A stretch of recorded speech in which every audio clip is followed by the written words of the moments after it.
Muito bem, este é o Conexão Futura ao vivo aqui na tela do seu canal Futura e também na tela do seu computador. Basta você acessar aí futura.org.br para saber tudo o que rola aqui também nos bastidores do Futura, aí na nossa janela do ao vivo e ainda aqui embaixo você pode assistir quantas vezes quiser as entrevistas que já apresentamos aqui no estúdio do Conexão. E no início do mês de fevereiro, um flagrante de maus tratos divulgado pela imprensa causou revolta e comoção nas redes sociais. Pois é, desconfiada do namorado, a dona de 2 cães instalou câmeras escondidas em casa e registrou o companheiro batendo em suas cadelas da raça Bulldog francês. Com a repercussão do caso, surgiram várias campanhas na internet cobrando a punição aí dos atos do acusado e pedindo, claro, mais respeito aos direitos dos animais. Mas, afinal, o que diz a nossa legislação sobre esses direitos? Pois é, no Brasil, maltratar animais de qualquer espécie é considerado um crime ambiental, segundo prevê o artigo 32 da Lei número 9.605 de 1998, que tem ainda previsto uma pena de detenção de 3 meses a 1 ano e ainda uma multa. Além da violência física, são considerados maus tratos contra os animais, o abandono em via pública, a manutenção permanente do animal acorrentado, não abrigá-lo do sol e da chuva, não cuidar da sua higiene, negar assistência e obrigar o animal a trabalho excessivo. Se, por um lado, o mercado para pets cresceu 16 vezes mais que o nosso produto interno bruto no Brasil, ou seja, mais que todas as riquezas somadas no país em 16 vezes no ano de 2012, segundo uma associação do setor que calcula a existência aí de 2 pet shops para cada livraria, por exemplo, na cidade de São Paulo. De um lado, existe essa realidade. De outro, infelizmente, nos casos de maus tratos, tem se reproduzido, a gente tem acompanhado cada vez mais e muito mais do que se imagina do que é noticiado, infelizmente. Então, para falar sobre esse assunto, recebemos aqui no estúdio hoje, ao meu lado, a Samila Moll. Ela é autora do livro A Proteção Jurídica aos Direitos dos Animais no Brasil. Samila, bem-vinda à Conexão, tudo bem? Obrigada, tudo bem. Também conosco aqui no estúdio está a Rosângela Ribeiro, ela é gerente de programas veterinários do Road Animal Protection, que é a ONG que trabalha com os animais. Tudo bem, Rosângela? Bem-vinda. Tudo bem, muito obrigada. E você em casa, como sempre, também é nosso convidado, então aproveite aí para tirar as suas dúvidas, participe da nossa conversa mandando mensagens, comentários e opiniões para a gente nas redes sociais. Temos 2 canais diretos de comunicação, o primeiro deles eu mostro para você agora, que é o nosso facebook.com/canal Futura Oficial, que se encontra essa bela foto aqui de uma patinha de um animal junto a uma patinha de um animal humano. Você pode aqui curtir, comentar, compartilhar, deixar registrada a sua questão. Ainda aproveite a internet para mandar o seu recado para a gente no Twitter, marcando a sua participação com o perfil @canal Futura. E também temos o nosso bom e velho telefone, que é o 0 Operadora 21 2273 5020. Você de qualquer parte do Brasil pode e deve mandar o seu recado, e se quiser compartilhar o amor ao seu animal, aproveite esse espaço também. Enquanto isso, já aproveito aqui mostrando para você na tela uma das reportagens, entre tantas que eu citei aqui, que saíram nas redes sociais, essa aqui do jornal o Globo. Este rapaz, esse cidadão chamado Marcelo Eremida, foi o autor de agressões a 2 cadelas. Eu não vou rodar o vídeo aqui, porque são imagens que não fazem muito bem a nossa visão, a gente gosta tanto dos animais, mas aqui, por outro lado, a repercussão disso, né? Saíram várias campanhas, inclusive, vamos colocar na tela, essa aqui que a atriz Glória Pires fez um vídeo aí pedindo para as pessoas compartilharem o amor aos animais e não a questão de maus tratos, né? Então, aproveitando esse gancho, quero começar ouvindo das nossas entrevistadas. A gente viu a repercussão que tomou essa notícia. Por um lado, a gente vê que foi um fato muito triste, mas por outro, a gente vê que de fato muita gente se preocupa com os animais e está começando a pensar ainda mais nos direitos dos animais, que por muito tempo parecia que não existiam, né? Eu quero começar ouvindo a Rosângela em relação a essa legislação, ou seja, agredir um animal é um crime ambiental e tem uma punição prevista em lei. Agora, essa punição, ela vai de acordo ao que pode ser considerado essa agressão? Na verdade, existe uma legislação desde 1934, né, que foi um decreto que já tipificava os casos de maus tratos, o que era maus tratos. Então, desde aquela época já existe essa discussão. Obviamente, a gente vê que nas últimas 2 décadas, a gente tem agora a principal legislação, que é a 9.605 de 1998, que tipifica os casos de maus tratos e ainda traz a pena de 3 meses a 1 ano. A questão, muitas vezes, as pessoas denunciarem, né, terem acesso a um caso desse, conseguirem filmar. Isso melhorou muito nos últimos tempos, todo mundo acaba tendo um smartphone. O acesso a gravar as Exatamente, imagens fica mais porque fácil. as pessoas precisam ter evidências, né, para levar esse caso a uma delegacia de polícia. E pelo simples fato de as pessoas estarem começando a denunciar e a grande mídia realmente dando caso a essa repercussão, então as pessoas começam a entender o que é maus tratos, o que não é. Obviamente uma violência desse tipo, né, esse caso foi muito chocante, muito emblemático, não tem nem o que discutir. Realmente é muito fácil de você ver que era realmente uma violência deliberada. Mas existem alguns outros casos que são mais subjetivos, né, que a gente pode dizer que é até aquela questão da negligência. E isso também tem mudado com as informações nas mídias sociais. Mas nós temos legislação, tá? Comparado com outros países, o Brasil tem um arcabouço legal importante nessa questão. Só que realmente a sociedade precisa saber da responsabilidade dela de denunciar e o poder público de punir essas pessoas. Bom, já que você falou da questão da denúncia, se eventualmente alguém que está assistindo a gente percebe ou já percebeu algum tipo de agressão animal, quais os canais para serem feitas as denúncias? A pessoa tem que ir numa delegacia de polícia. Existem delegacias especializadas em alguns municípios e outros não. De preferência, procurar uma delegacia especializada em questão de crimes ambientais. Se não tiver a delegacia especializada, pode ir numa delegacia comum, de preferência com provas, com evidências, fotos, filmes, testemunhas. Não adianta você simplesmente falar que alguma pessoa te falou que outra pessoa estava cometendo maus tratos. E lavrar o boletim de ocorrência. A partir daquele momento, né, o escrivão, a delegacia vai ter que instaurar um inquérito para averiguar aqueles fatos e realmente dar continuidade a essa sua denúncia. Muito bem. Na internet você também encontra essa legislação que a gente está citando aqui, a 9.605, vou aproveitar para você aí. No site do Planalto, na sua tela deve estar aparecendo somente um monte de letrinhas que você não consegue identificar muito bem, mas você vai no buscador, coloca ali Lei de Crimes Ambientais e aqui você encontra lá embaixo, no artigo 32, onde se prevê a questão dos animais. Agora, Samila, quando se fala em maus tratos aos animais, aqui, como disse a Rosângela, o caso dessa agressão aos 2 cães é evidente. Agora, muitas vezes se alega de que você está educando, que você está ensinando o animal, por isso, algum tipo de agressão. É muito subjetivo, muitas vezes, em alguns casos, você determinar o que seria agressão ou não, né? Pois é, a educação sempre com amor, né, é a melhor opção. Deveria ser, né? Deveria ser. O que a gente vem acompanhando é que está havendo uma mudança na concepção do animal enquanto ser sensível. Né? Houve um tempo em que a gente sequer considerava que o animal era um ser vivo.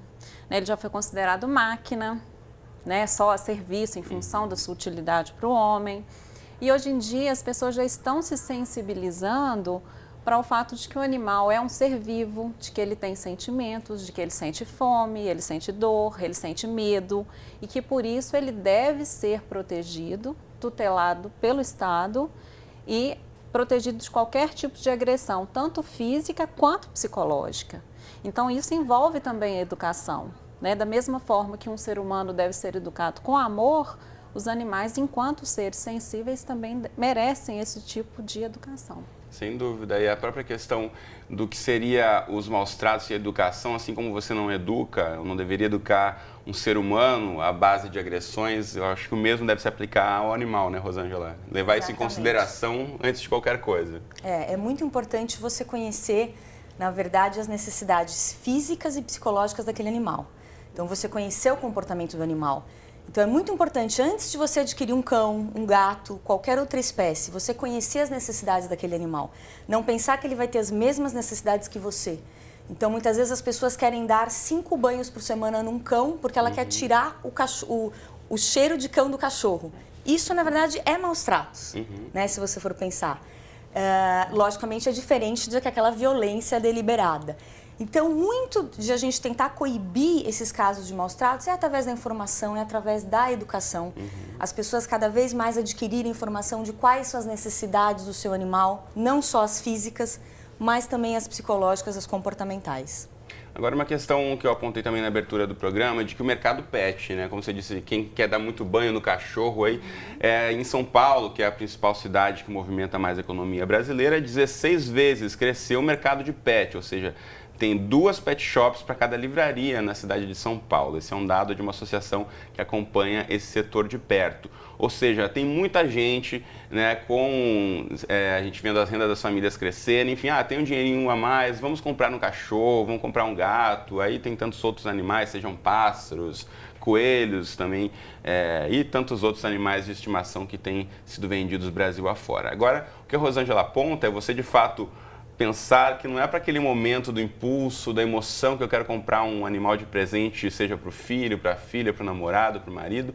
Aquele animal vai viver por muitos anos. Você tem que pensar se na sua vida, se no planejamento da sua família cabe, né, você colocar ali um animal que vai pelo menos por 10, 15 anos, eventualmente, acompanhando a rotina da família, né, Samila? Sim, sempre ter em mente de que não é a compra de um objeto, né? É um ser vivo. É um ser vivo. E é um ser vivo com necessidades relacionadas à sua característica enquanto animal, com necessidades biológicas, né? Então, o animal do pet é interessante, esse amor que a gente tem acompanhado recentemente, o aumento do número dos pets, mas é interessante também a gente começar a observar aquele cachorrinho que está ali na rua, né?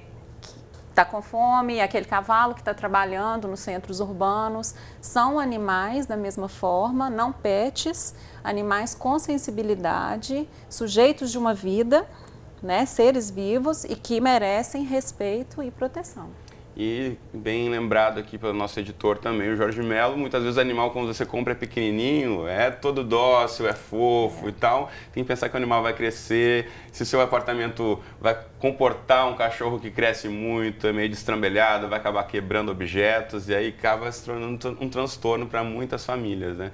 E nessa época de férias, as associações também que acompanham a questão dos animais sempre apontam que nessa época, infelizmente, aumenta o número de animais abandonados, porque as famílias querem viajar, querem sair, querem fazer muitas coisas e o animal não cabe naquela rotina da família. Isso também tem que ser muito pensado antes da decisão de comprar um animal, né, Rosângela? Exatamente, o abandono também é um crime.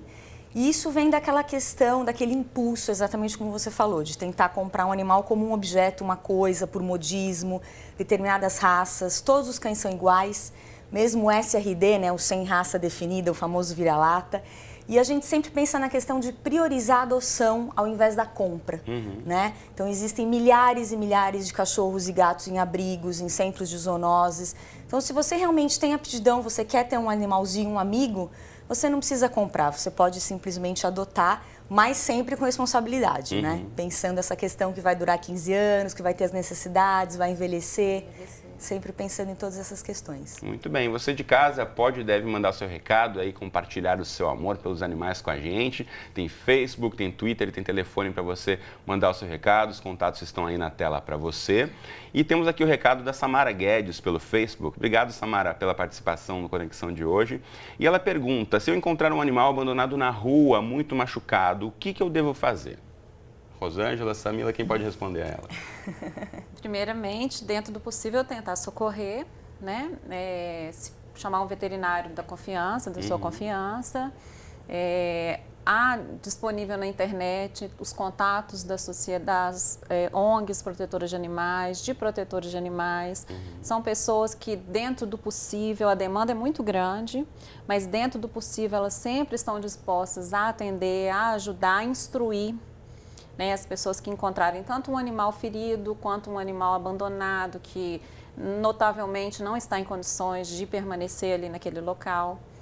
Então existe ajuda e uma rede de suporte muito bem estruturada muitas vezes. A gente sabe que algumas ONGs também às vezes pedem ajuda e de doações para a gente poder continuar a manter esse trabalho sendo feito. Então com certeza você vai encontrar alguém que goste de animais e que vai poder ajudar esse animal no caso de um animal ferido. Tem outra pergunta aqui. No caso de encontrar um animal na rua, posso levar para casa e tentar cuidar sozinho? Rosângela. Essa questão de encontrar animais é bastante complexa, né? Não é tão simples assim, né? É uma responsabilidade compartida de toda a sociedade, né? Se é um problema realmente que vem dessa compra indiscriminada, da pessoa não ter informação, é um ciclo vicioso. Muitas organizações governamentais estão lotadas de cães, muitas vezes elas não têm como recolher. Então, o que a gente orienta as pessoas é recolher esse animal, tentar fazer com que os amigos, né, consiga juntar um pouco de dinheiro, levar no veterinário quando a pessoa não tem condições próprias de estar levando. Alguns municípios do país existem hospitais públicos veterinários que podem estar atendendo esse animal gratuitamente, mas a gente sempre pede para que a pessoa depois utilize as mídias sociais, cuide desse animal, e se ela não puder ficar com esse animal, utilize as mídias sociais para encontrar um lar transitório ou realmente um outro dono definitivo. É uma situação bastante complicada. Então, antes de pegar o animal, realmente ver se você vai ter condições. Agora, no caso de um animal ferido, não. Você realmente tem que prestar socorro e tentar levar num hospital escola, num hospital veterinário. A gente sabe que em algumas universidades também que tem curso de veterinária, existe também um espaço ali de suporte. Exatamente. Não para manter o animal, mas para um cuidado emergencial. Então, vale a pena procurar também. Já que eu falei na internet, em ONGs, vou colocar na tela agora o site da ONG, representado aqui no estúdio pela Rosângela, que é World Animal Protection, ou Proteção Animal Mundial. Aí você pode acompanhar as novidades e falando aqui também desmistificando 8 benefícios da castração, por exemplo.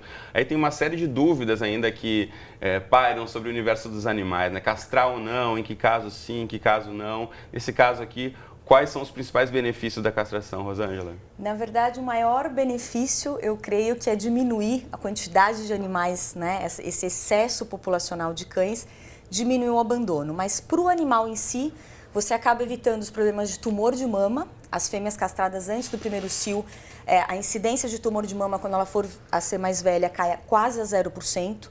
Tumores em macho, todos os tumores testiculares e toda essa questão.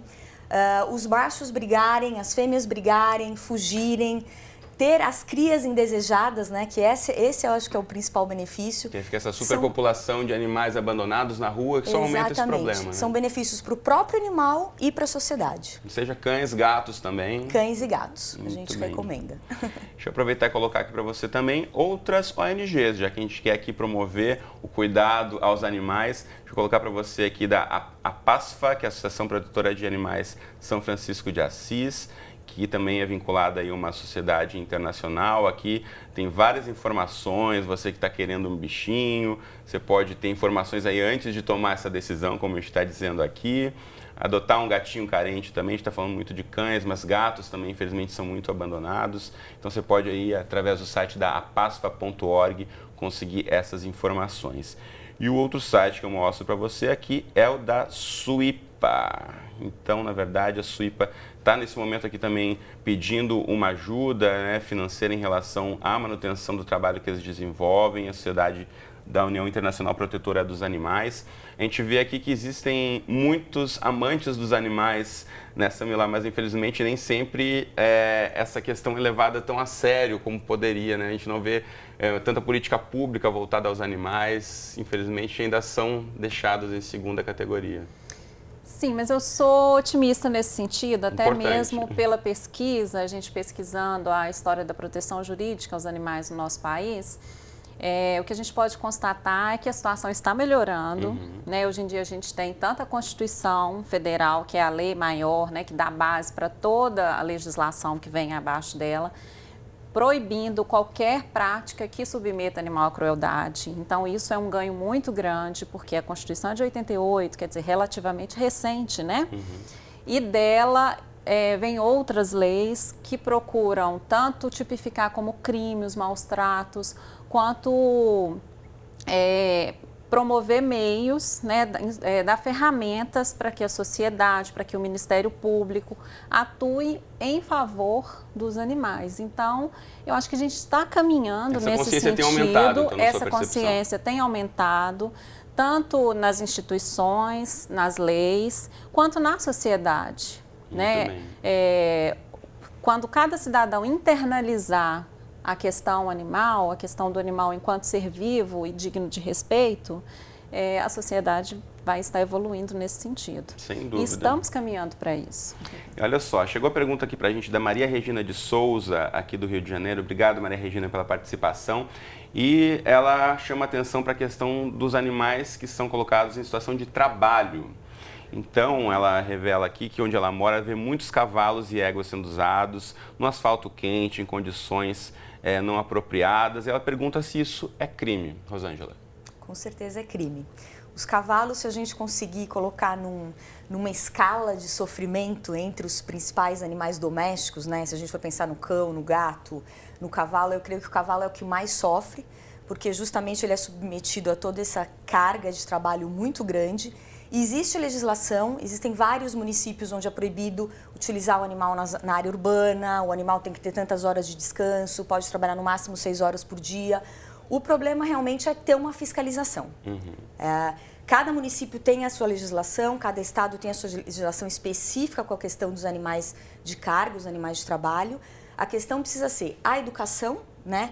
Trabalhar com a população carente. Existem projetos de algumas faculdades que chamam projetos carroceiros, onde eles ensinam esses carroceiros a cuidar melhor dos seus animais e assim os animais vão viver melhor e vão poder ajudá-los na sua subsistência, né? São pessoas extremamente carentes e muitas vezes falta um pouco de informação e ajuda realmente do poder público. E as pessoas que verem realmente um caso de violência contra esses animais, e não só aquela questão da negligência, fazer uma denúncia e aí os órgãos públicos têm que ir lá resgatar esse cavalo e levar para um santuário. O ideal seria que eles não precisassem ser utilizados dessa maneira. No caso da Maria Regina, se ela quiser fazer uma denúncia, como ela pergunta aqui, então o ideal seria ela ter algum tipo de prova, como você disse. Exatamente. Ou tirar uma foto, ou algum vídeo registrando o momento dos maus tratos ao animal, Exatamente. Ou mostrando como ele foi exposto a uma condição não adequada, né? Quando a situação é nítida de maus tratos, como a gente corriqueiramente vê nos centros urbanos, basta acionar mesmo a polícia, existem delegacias especializadas, né, como a colega já mencionou, para que se apure esse crime de maus tratos. Agora, o crime é imanente a essa função do cavalo no centro urbano, né? Porque se a gente for pensar, o cavalo é um animal sensível, é um animal de pasto, cuja natureza seria ficar livre no pasto, né?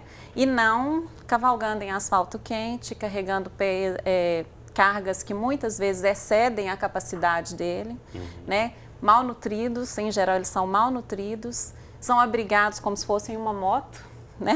Na baia, a baia do cavalo é como se fosse de um veículo, de uma moto, né? Nas cidades. Então, a própria condição do cavalo no centro urbano já é uma crueldade. Porque foge completamente à natureza desses animais trabalhar nos centros urbanos. A gente sabe das dificuldades, muitas vezes, como a Rosângela apontou, de famílias de baixa renda que precisam utilizar o cavalo, mas é uma questão que a gente precisa levar em consideração também, de pensar em que condições esse animal está sendo colocado aí para suprir a renda de uma família. Enfim, é uma questão complexa, mas que a gente deve ficar atento e pensar cada vez mais, ampliar essa consciência e levar essa discussão adiante. Você em casa aí que acompanha o nosso programa de hoje, converse sobre esse assunto aí com seus familiares, com seus amigos. Por que não colocar esse assunto na roda de discussão, na mesa do jantar, no bar, para que de fato as pessoas tomem consciência maior sobre os direitos dos animais no nosso país. Por agora, infelizmente, o nosso tempo já acabou, mas quero agradecer muito, então, Rosângela e Samila pela participação no Conexão de hoje. Foi um prazer recebê-las aqui. Obrigado. Muito obrigada. Você de casa, obrigado pela companhia de sempre. Eu te espero aqui, então, de segunda a sexta ao vivo, às 2h30 ou ainda nas nossas representações, 00:30 e 7h30 da manhã, ou então qualquer hora do dia e da noite, temos um encontro marcado no site do Canal Futura. Um abraço para você e até a próxima.